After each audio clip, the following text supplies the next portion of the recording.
The United States has never won a men's World Cup. They have never even made a semifinal. But this summer, for the first time in 32 years, the World Cup is on American soil. And something feels genuinely different about this moment. So today, we're going to answer one question. Can the USMNT actually win the 2026 World Cup on home soil? And we're going to be completely honest about it. Let's start with a little history, because to understand why 2026 matters so much, you need to know where this team has been. The last time the USA hosted the World Cup was 1994. And here is the wild part. Before that tournament started, almost 80% of Americans had no idea the World Cup was even happening. Soccer was not a thing in this country. Nobody cared. But then the tournament started and something happened. Over 3.5 million fans showed up across the country. To this day, that is still the highest attendance record in World Cup history. Stadiums that were built for American football were packed with fans waving American flags, screaming for a team most of them had never watched before, and the team delivered. The 1994 USMNT made it out of the group stage and reached the round of 16. For a country that barely knew what a penalty kick was, that was massive. 8 years later, in 2002, the USA went even further, reaching the quarterfinals. That is still the best finish in American soccer history. And since then, they have been stuck. Every time they make the World Cup, they hit a wall in the round of 16 and go home, no further. Until now, until home soil, until 2026. So let's talk about the draw, because the USA got very lucky here. In the World Cup, 48 teams are split into groups of 4. The top 2 teams from each group move on to the knockout rounds. Think of it like the group stage of March Madness. But for the entire world, the USA is in Group D, and their 3 opponents are Paraguay, Australia, and Turkey. First game is June 12th in Los Angeles against Paraguay. Paraguay is ranked 40th in the world. The USA is ranked 16th. And just last November, the USA beat Paraguay 2-1, even with a weakened squad.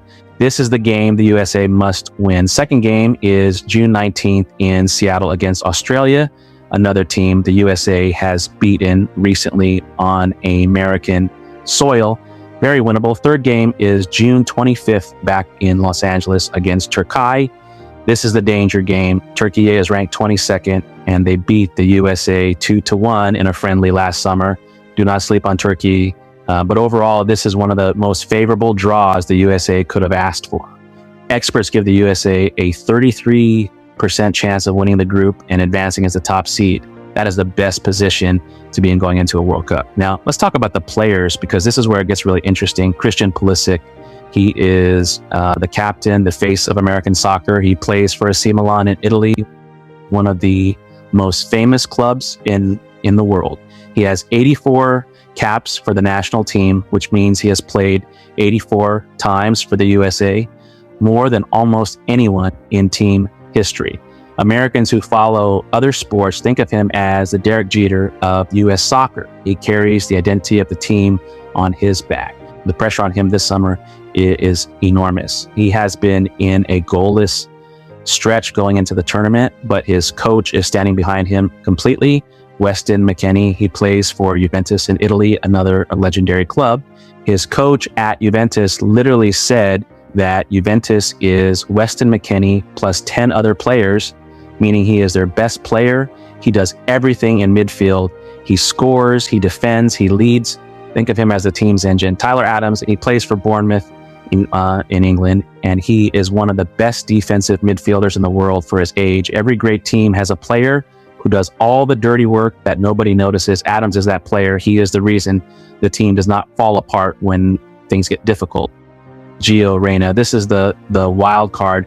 He is the son of a U.S. soccer legend, and he has more natural talent than almost anyone on this roster, but he played just 137 minutes all season due to form and fitness issues.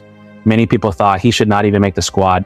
If he shows up ready, this team looks completely different.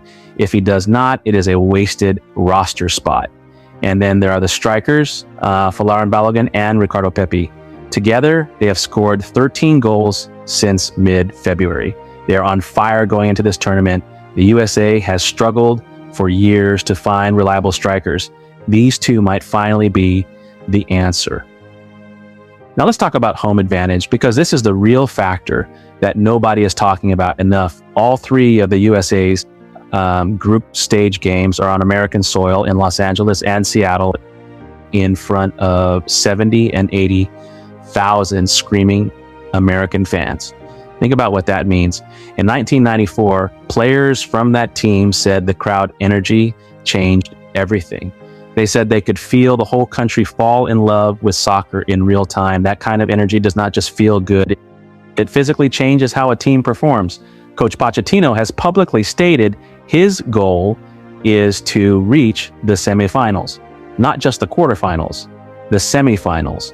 That is a statement. That is a man who believes this team can go on a serious run. So here's the honest answer.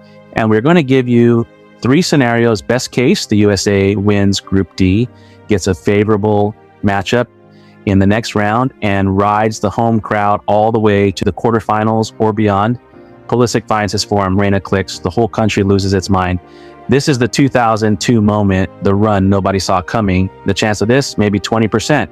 Most likely the USA gets out of the group stage, wins 1 knockout round game, and then hits a wall against a top European team like France or Spain or Germany. It is a good tournament. The country gets excited, but the ceiling gets exposed. The chance of this, around 55%. Worst case, the USA repeats what happened at Copa America 2024 when they crashed out of the group stage in front of their home fans. The heartbreak would be enormous.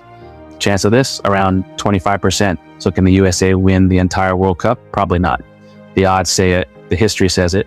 Bookmakers give them roughly a 1% chance of lifting the trophy. But can they go deeper than they ever have? Can they reach a semifinal on home soil in front of the entire country watching? Absolutely.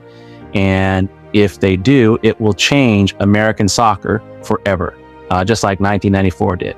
The first game is June 12th, USA versus Paraguay. That is where the story starts.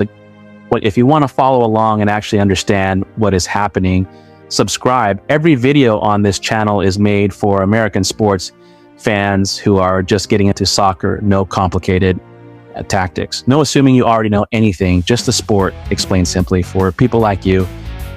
We will see you for the Paraguay game.